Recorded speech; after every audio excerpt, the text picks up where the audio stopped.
This is Shutters Inc. with Bruce Williams and Glyn Lavender.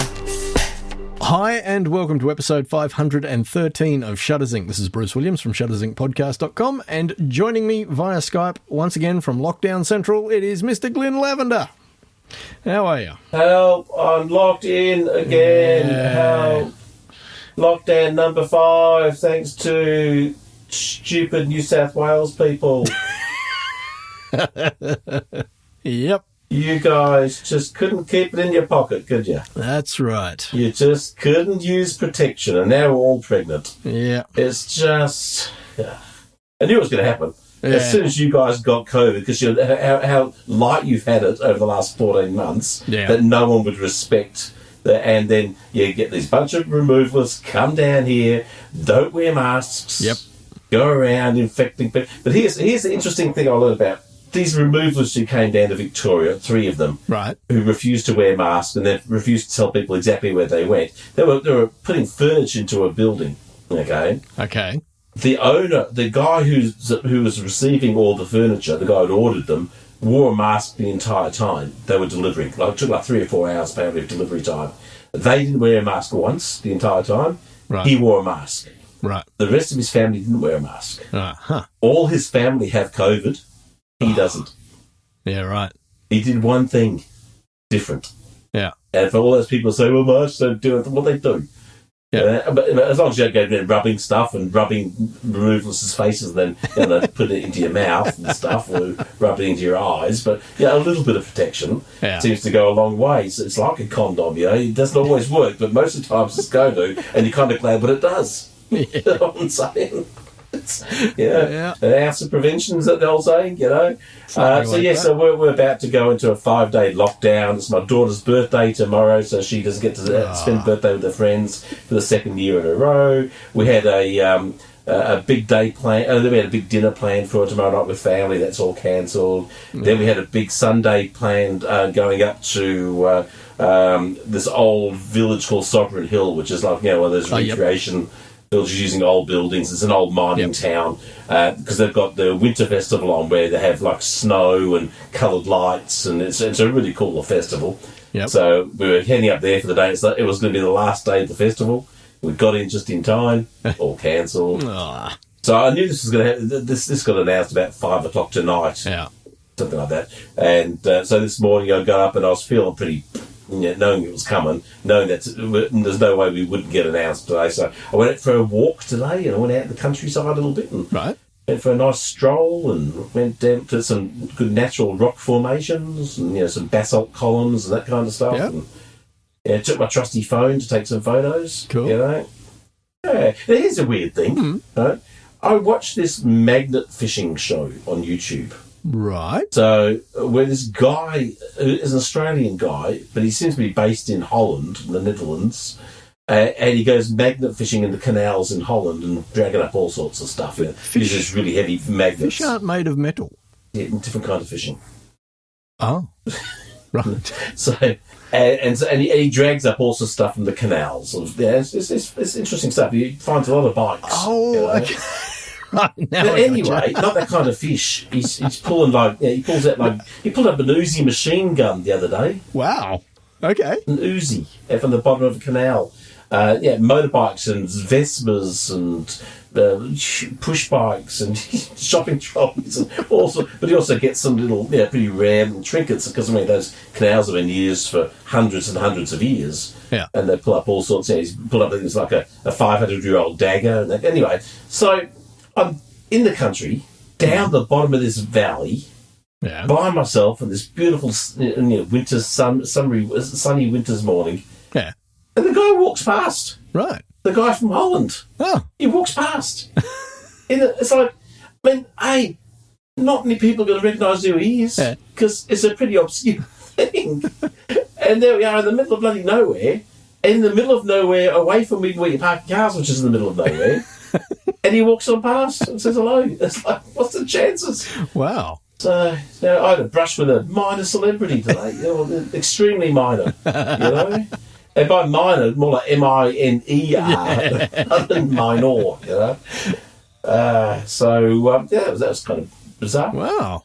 So I went out to this thing. It's called the Organ Pipes. It's kind of a cool place, and I figured I'd just get out there and watch the birdies flitter around and just take in the. So it was a beautiful still day. Sun was out. Yeah, nice. Good 11 degrees. So it was quite warm. Yeah, that's what we call WFM, warm for Melbourne. Yeah, right. And so it was a lovely morning. That was really good. So that's the only photos I've taken for the week, though. There's a couple of shots with the iPhone. Yeah, right. Which is rather sad, isn't it? Yeah. I had a workshop lined up for this Saturday. Yeah, that's cancelled. That's cancelled. Yeah, you finally say, again. You know. And I've got one other bit of photo news, personally related. Canon got in touch with me the other day. Right.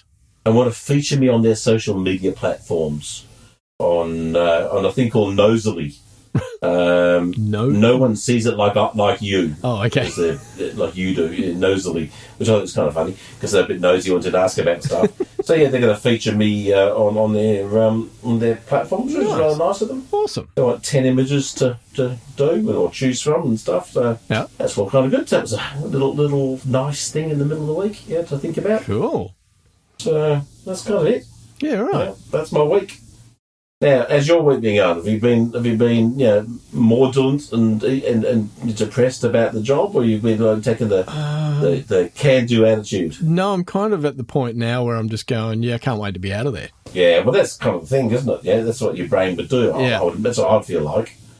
I'm still going to be working for them. I'm just going to be working from home, which I am, really looking forward to being able. Well, it's good you can do that. Yeah.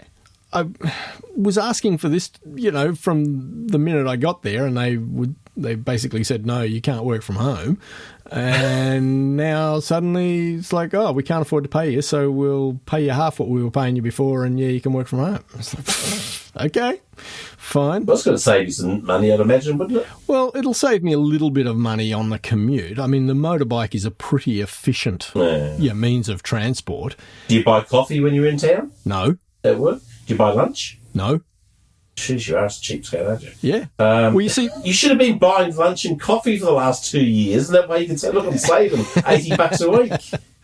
Well, the thing is, if we're in a session, the studio will pay for lunch for us, which is pretty rare. You don't get that very often. But I actually don't eat lunch every day. Really? Yeah, I've been trying to cut down on a little bit of weight. Like, not that I'm massively overweight, but I just wanted to, lose a few kilos. So I just take a muesli bar and a couple of pieces of fruit with me, and that's pretty much it. Although over the last week... So a bar of sugar and some fructose. There you go. That's what you tell me. Yeah.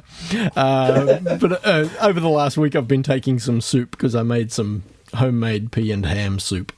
Nice. I love a good pea and ham. Oh, it's great. Love a good pea and ham. You have to send me your recipe. Done in the slow cooker. It is just magnificent. I did slow cooker chicken cacciatore tonight. Oh, nice. Oh, it was awesome. Oh, nice. Oh, so good. Pretty much anything done in the slow cooker comes out great. So. Rocks don't. I can't say I've tried. I heard you can do baked potatoes in them. I was reading the other day. Yeah, right. Okay. Yeah, so you do your chicken cacciatore. Yeah. And then you wrap in foil potatoes and put them on top. Oh, okay. And so they're kind of all cooked together. Yep. And then you've got to break open the baked potatoes and drizzle the cacciatore over the top. Yeah, nice. That's not a bad idea. Just don't think my crock pot would hold it. My slow cook would hold enough. See, one of my favourite winter things, and we actually haven't done it this year, as you, the audience and yourself would know, Kath and I have a brazier out on the deck, and we'll sit out there on the weekends with a roaring log fire going. And once you've let that die down and you've got a nice bed of red hot coals, I love doing exactly what you just said. Take your spuds, wrap them in foil, and then put them in the hot coals, and just give them half hour, 40 minutes on the coals, and when you unwrap them, the outside's gone, a little bit crispy and black, and the spuds are soft, and it's just the best. Oh, welcome to Cookers Inc. Yes, that's it. And then what I'll usually do, because it's right, the brazier is right beside my barbecue, so I'll chop up some bacon and some shallots and some mushrooms and capsicum, and I just barbecue all of that together. Oh yeah. And then you smash open your spud and throw that on top, and then some cheese on top of that. Ah. Yeah. Yeah. Let's just change the topic of this podcast to cooking. Cookers Inc. That's what we are. Welcome to Cookers Inc., everybody. Please send your favourite recipes in. Cook your favourite recipe. Take a bloody photo of it. Yes. Send the recipe. We'll critique the photo and cook the meal. There you go. There you go. We'll start a whole new genre of photography podcast. There we are. Shoot and eat. That's it. Yes. Yeah. So anyway, so my week has just been, So let me get. So if you're going to be doing this from home, yep. Does that mean the artist has got to come to you? No. So what's going to happen is, up until now, what has happened was Brad has his studio upstairs, I had my studio downstairs, and we would both be recording a separate audiobook at the same time. He'd be recording a book, I'd be recording a book, and we would generally record for 3 to 4 hours a day with a narrator, and then spend the other 4 or 5 hours of the day editing what we had recorded.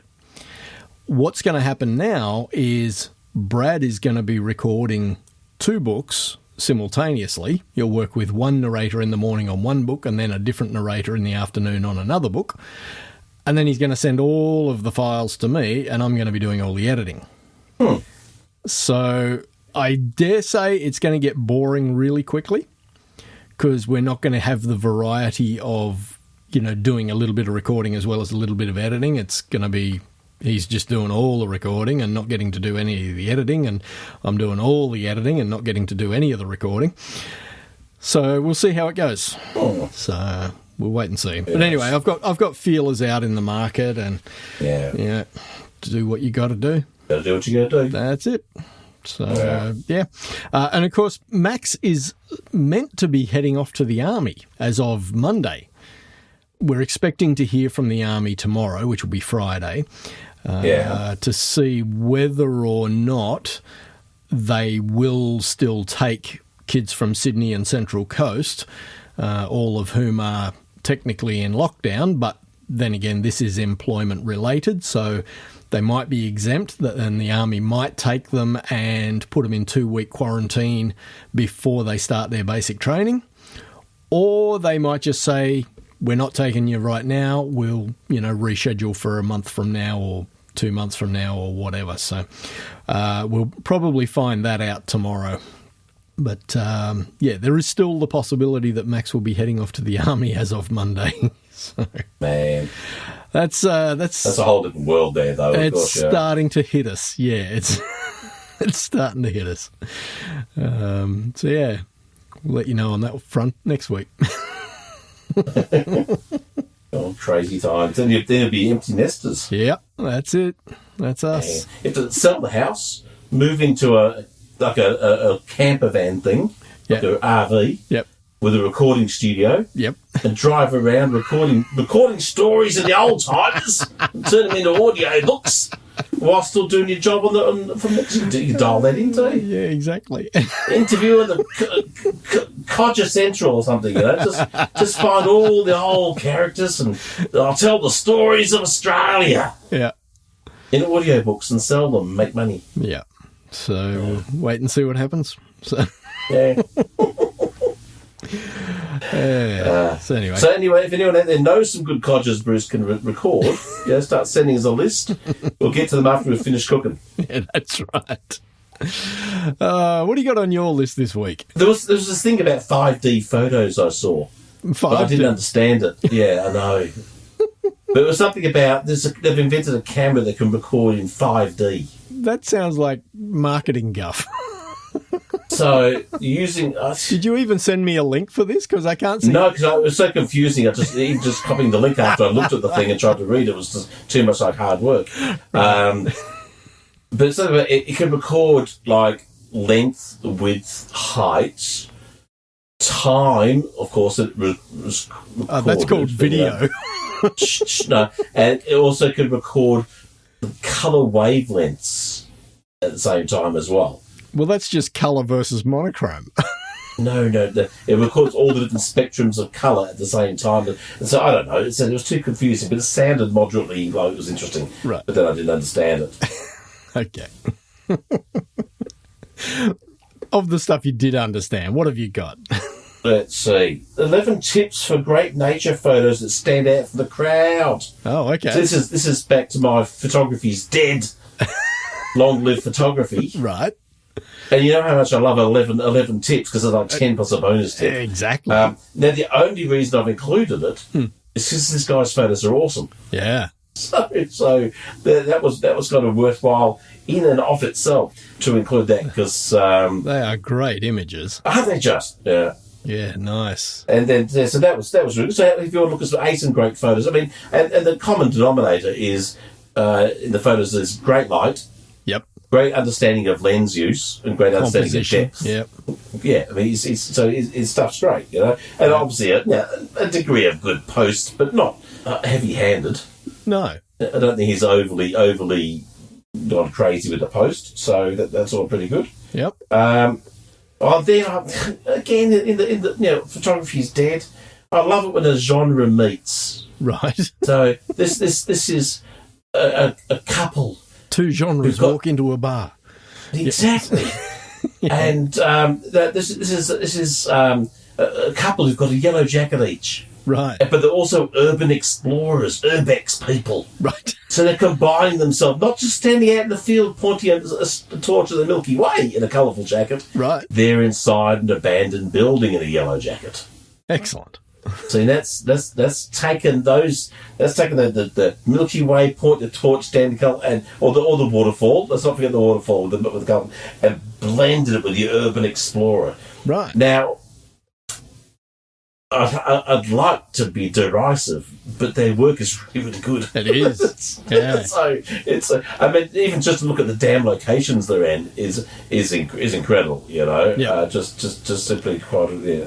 Now we used to have a listener. I don't know if she still listens, and I can't remember her surname. I know she got married and changed her surname. Her first name was Heather. Someone who's been listening for years might remember Adam Davidson, Richard Annable. You guys might remember Heather, she was from America, and her and her partner, they had a photography business, and they had this thing about they had carried a red couch around in their truck, and they would just put I had a friend carry a piano. Oh, really? Same thing. Yeah, right. And they just carried an old fallen down piano in the back of the truck. Anywhere, in the middle of a dusty track. It'd be photographs of people sitting on this red couch in the middle of a dusty track somewhere through a forest or out in a wheat field. Or yeah. And it kind of reminds me of like that, that consistent element to every image. It's a similar thing. Yeah. But I love their Yellow Jacket series. It's great. Yeah, I mean, I'm not a big fan of the jacket. No. I mean, but it's distinctive. Just how cliche, because it's not. But they're conceptually they're interesting. Yeah. Here's the thing: if it was just them sitting there, I think it would just be still as good. Right. I don't think the construct of the Yellow Jacket is only because it's so damn cliche now. Yeah. That I don't think it necessarily adds enough to what they're doing to make it worthwhile. But their locations and their compositions and their massive post-processing work and themselves in the shots, I think could have been enough. Do you know the one that the shots where they're not in it? The one I really like? No, which one do you really is like? The one where they're in the shower. It's good, isn't it? I reckon that's great. Because when you see that, like on its own, it doesn't do a whole lot. No. But when you see it in the context of the entire series, it has somewhat of a comedic element because suddenly they're not in their jackets.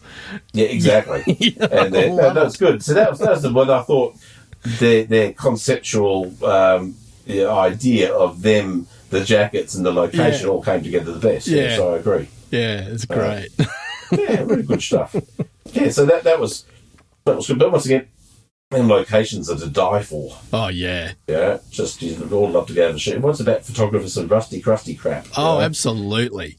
There's a guy here in New South Wales who has a Facebook page, and he's probably got an Instagram. He's probably got every bloody thing. And he calls himself The Lost Collective. And that's pretty much all he does is he goes looking for places like this all around Australia. And, yeah, he just shoots some great stuff. He doesn't have people in them. They are simply, urban, shots, and that's it. But, yeah. There's a Facebook group called Old and Abandoned Australia, and it's not photographers. It's just people who love a lot of four-wheel drivers, and people just go out in the countryside and they just photograph any old piece of crap they find. Yeah, right. Yeah, and you see some pretty amazing stuff there, and they give some clues to locations and things like that as well. So, Old and Abandoned Australia. It's not a bad group to be a member of. Oh, I'll have to check that out. Yeah, and I think I kind of like it because it's not photographers. Yeah, right. It's not the one-upmanship in the photo. Yeah. It's just a basic stand there with your phone and take a photo. Right. They're far better like reference photos. Because the problem is you see all the photos taken by photographers of a location, your mind is already tainted in some way as to what is there, and you're likely to fall into similar stuff. Yeah. If you're not careful. Yeah. Where if you just see a reference photo snapped by someone who's not a photographer, you don't really have any preconceived ideas from other people's work, just what you see when you get there. Yeah. You know what I mean? Yeah. So I think it works kind of well, which is where probably Instagram fails so many people. They see all these iconic photos people have taken, and your brain is already wired into that shot before you even go there. Yeah. And in fact, you go there often for that shot. Yeah. And that's the spiral down away from doing something that's a little more meaningful for yourself. Yeah. Since 2005, Shutters Inc. has been a labour of love. But beyond the time required to produce it, there is also a financial commitment. If you find value in the podcast and would like to help keep the servers running, hit up the Patreon link, which is in the show notes. Even a couple of dollars a month will help.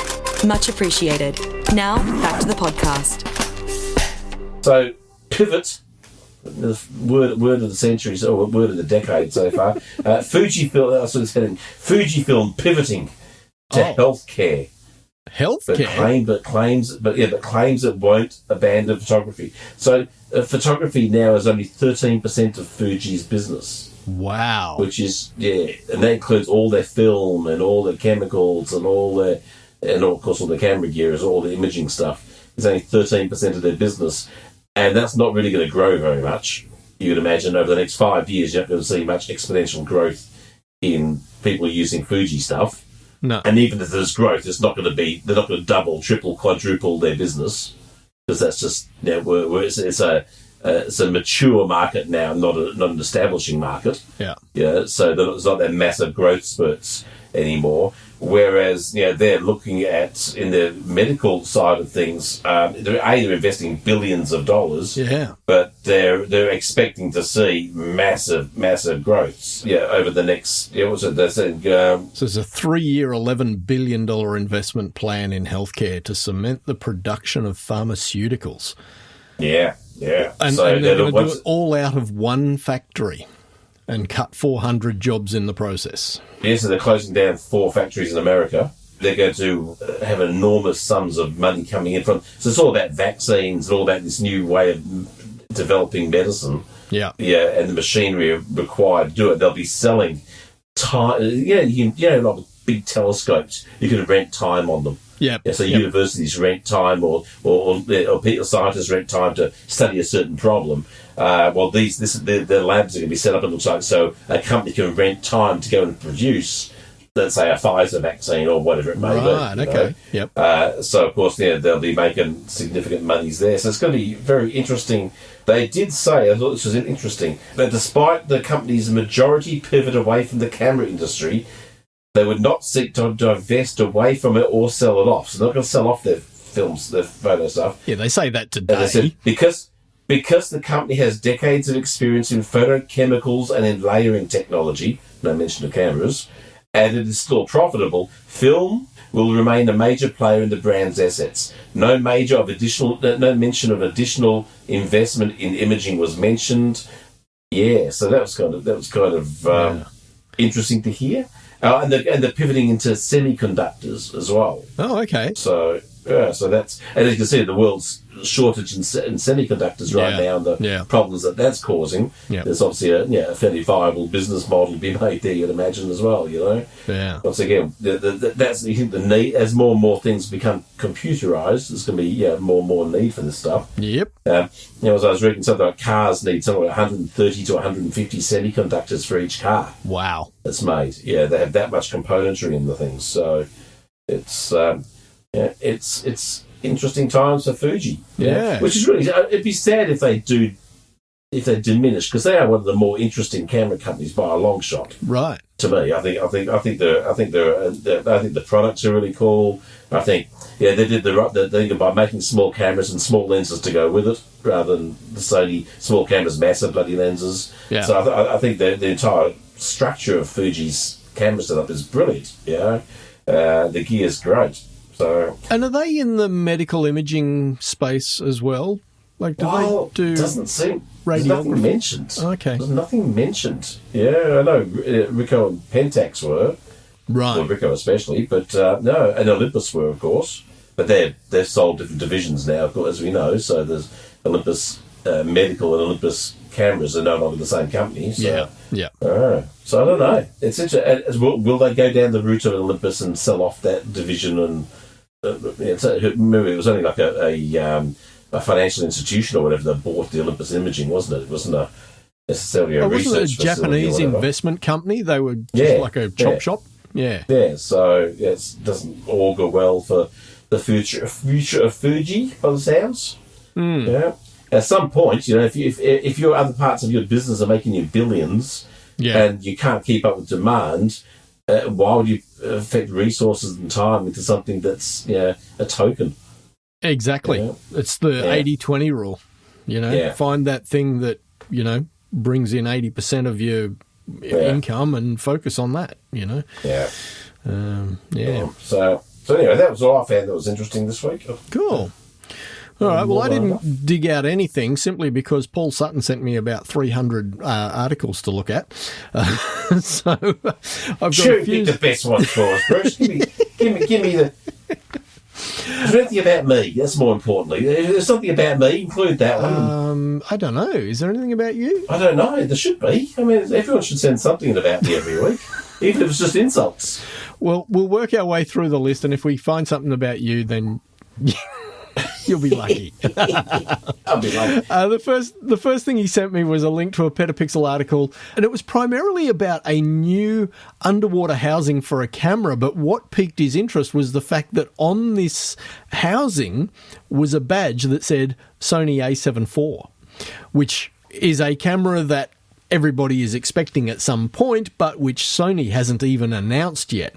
So it's sort of begs the question, was it deliberate that this little icon appeared on this housing? Was it, planted to deliberately inspire conversation and therefore get people to talk about it?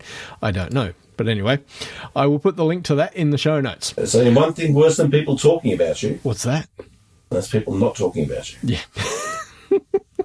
I was just Oscar Wilde having a conversation today with Brad about, I don't even want to say his name, the former clown in chief, bringing a lawsuit against Facebook, Twitter and YouTube because they deplatformed him. And I was saying to Brad, the media's just fallen right into the trap, they're all talking about him. Stop freaking talking about him. Don't give people air. Yeah, exactly. If you suck the air out of the room, then he's got nothing. Anyway, moving on. Thank you for the hard work, guys. I must admit, I did listen to the Graham Watson interview. That's referring to the story that Carl Hemming sent us last week about the guy who had a 40-year career as a photographer in the professional racing cycling world. Yeah. He was and is a master at finding the ultimate location and spot for grand tours. The saying was, if you saw him there, you were already too late to get your shot, especially appropriate as this is the time of the Tour de France. Bruce, all the best with the lockdown and finding of a new job and source of income. I do listen to the older episodes when travelling and commuting. Paul, get a life. We care.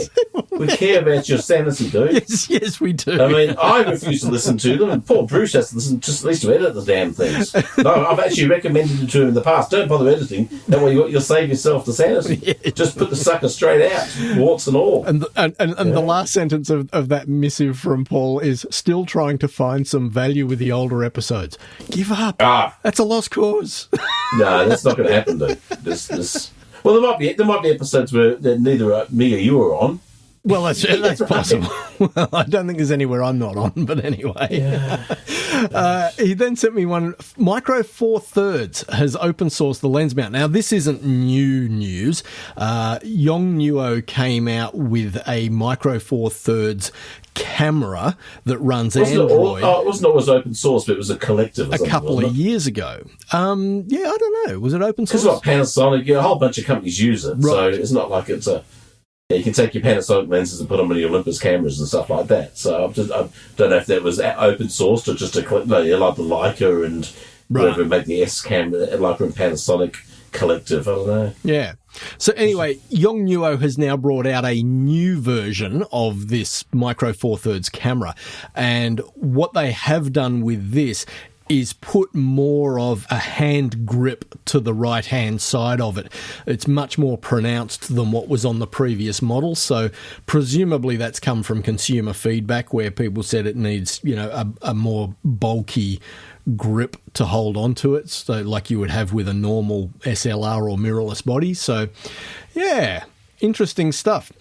Next one, slightly photo-related. It's video-related, and this is an article on lensrentals.com, and it's my mate Roger Sakala. Yeah, well, there's another of his stories coming up further down as well. He started in the basement of his house. Right.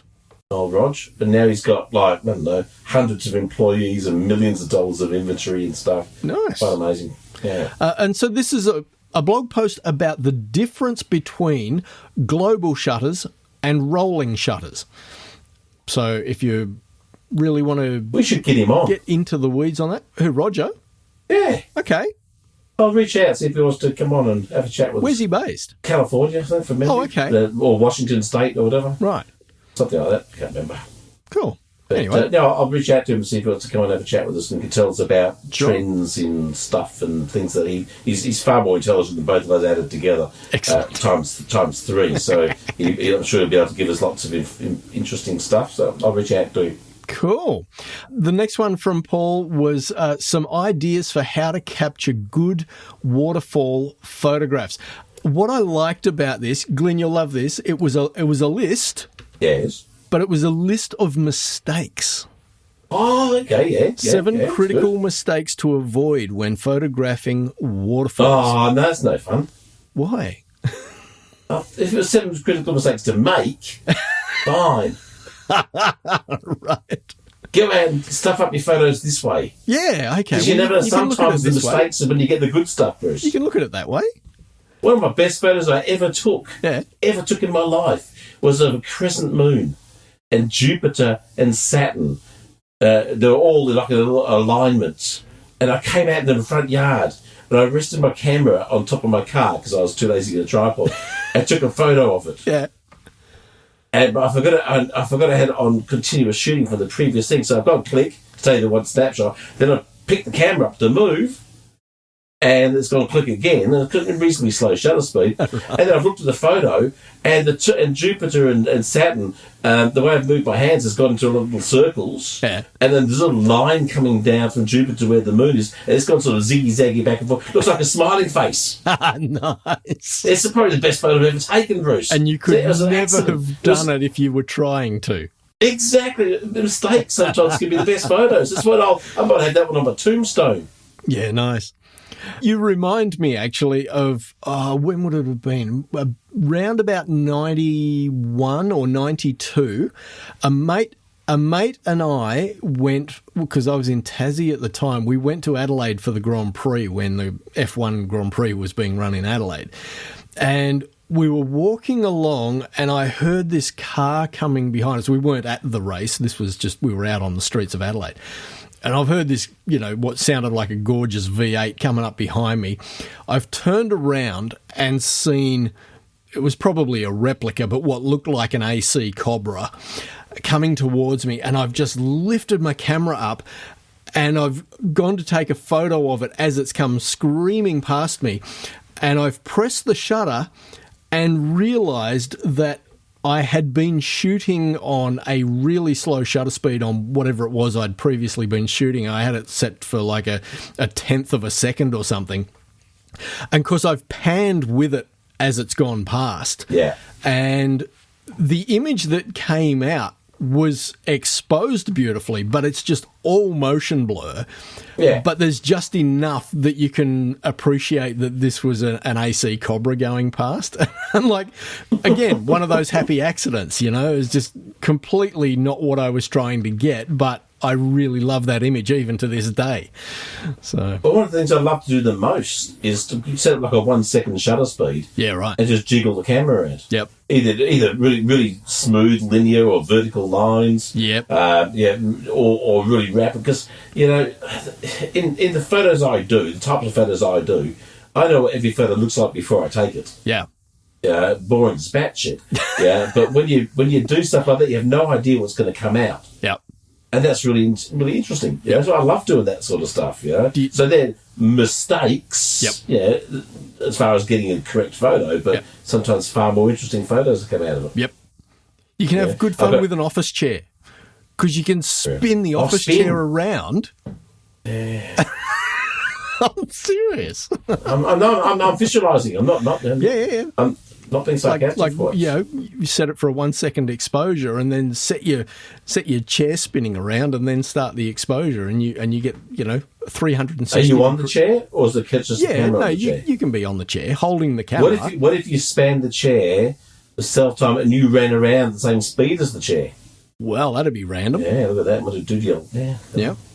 You probably want like a high bar stool type thing, so you have to bend your face down so far, because if you're running around in circles that speed with your head bent down, it could end in trouble. The only concern with putting the camera on the chair and then spinning the chair is the camera going to stay still? Is Velcro. It? Oh, okay, fair enough. Gaffer tape. Yeah, right. Put another chair on top of it. Okay. Something. Yeah. Awesome. And then the next one from Paul was a video on YouTube, and I think we may have covered this a few years ago. It's a short film doco thing about the photo tours that are run through Antelope Canyon. And he said, Antelope Canyon, if any more proof of Glyn's comments are needed, so unique, just like everyone else's. To all the other ones. Hey? Well, there's a thing down here in Melbourne called Artvo. Okay. Right. And Artvo is a commercial art installation where all the walls are painted in different but they're done so that on a certain angle and a certain height, you have a perspective where everything comes to like 3D, right? Okay. And you get like your kids to stand in a certain spot, and it looks like there's this giant tiger about to eat them. And if you stand on this one spot and take the photo, you get the look. If you stand anywhere else, you don't. Right. Right? Yeah. And so, that's Antelope Canyon. You just have those little spots on the ground. Stand here for this shot. Stand here for this shot. Yeah. Stand here. That's the kind of cookie cutter sort of approach. And I'm sure a lot of people would appreciate it. Yeah.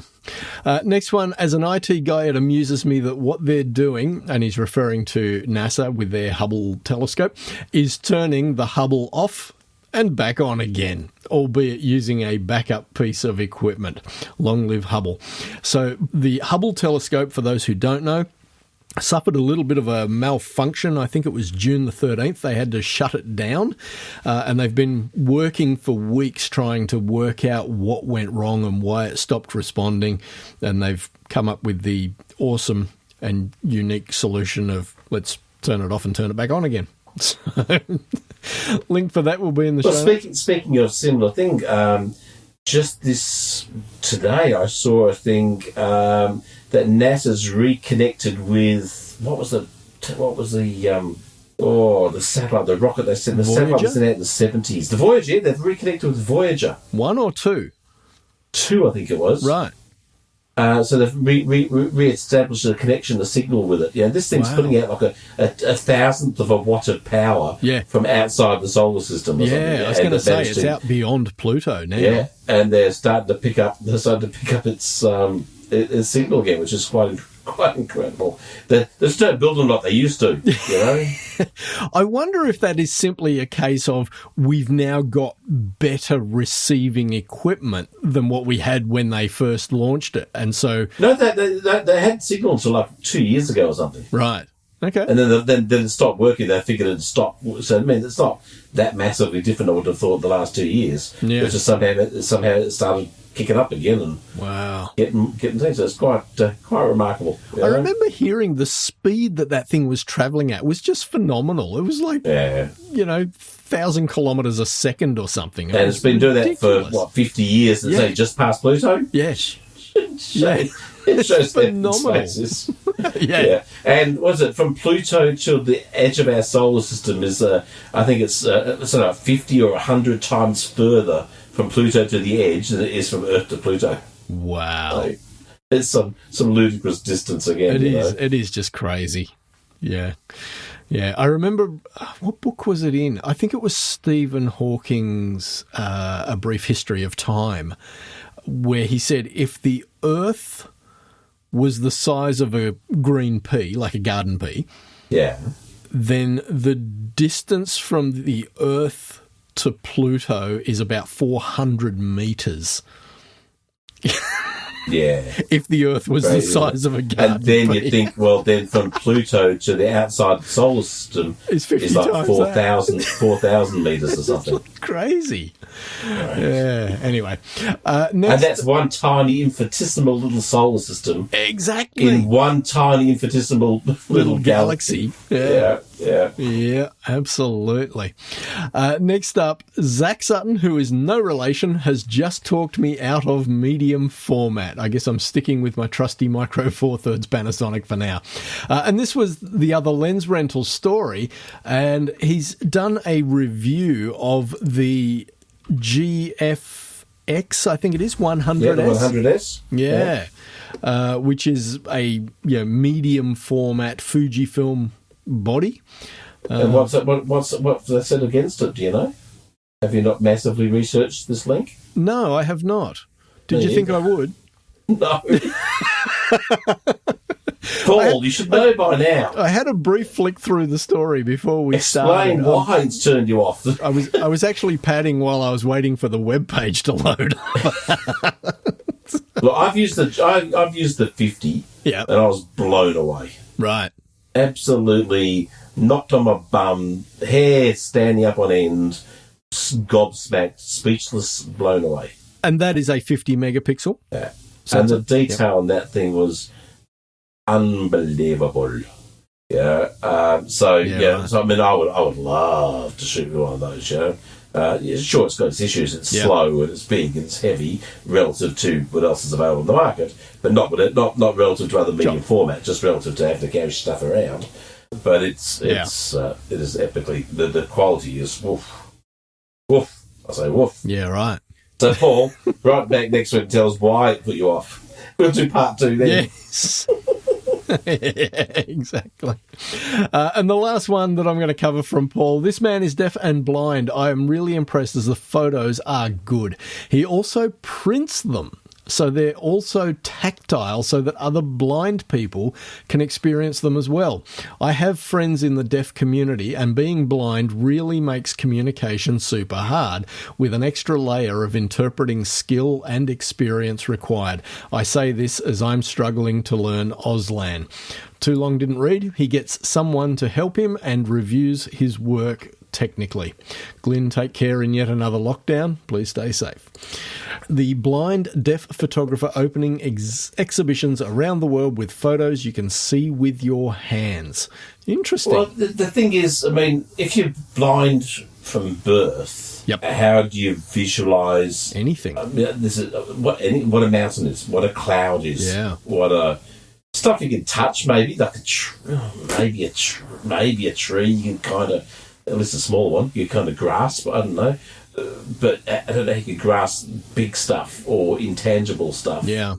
Once again, your senses are different. Maybe you could grasp light because you'd be able to feel warmth Yep. on one side and not want them to be able to tell direction and stuff. So you'd be able to maybe imply from what light is. So, yeah, it's fascinating, isn't it? Yeah. You know? His latest exhibition is Dancing with Ansel, features photos of Yosemite National Park Nice. and Monument Valley. Nice. And Antelope, he's been down Antelope, of course. He has, of course. He stood there, pressed the button. So he doesn't have to know what he's doing, just to stand on the spot. If you feel around, oh, there's the spot, right. So maybe they're using special, I don't know, printing techniques to be able to feel with your hands to grasp concepts of shapes. But how you would relate that to what's actually in front of you in real life is incredible. Yeah. And he's based in Mackay in Queensland. Right. It's worst parts of the world to live. Oh, it's lovely area. I've been out to Mackay quite a lot of times. Lovely. Yeah, it's a nice lovely, one. Lovely. Alrighty. Well, All right. that's another one done. Butter or worse? Worse? There you go. Butter or worse? That's butter and sausages. Yes, that's right. That's in our next episode of Cookers Inc. Yeah.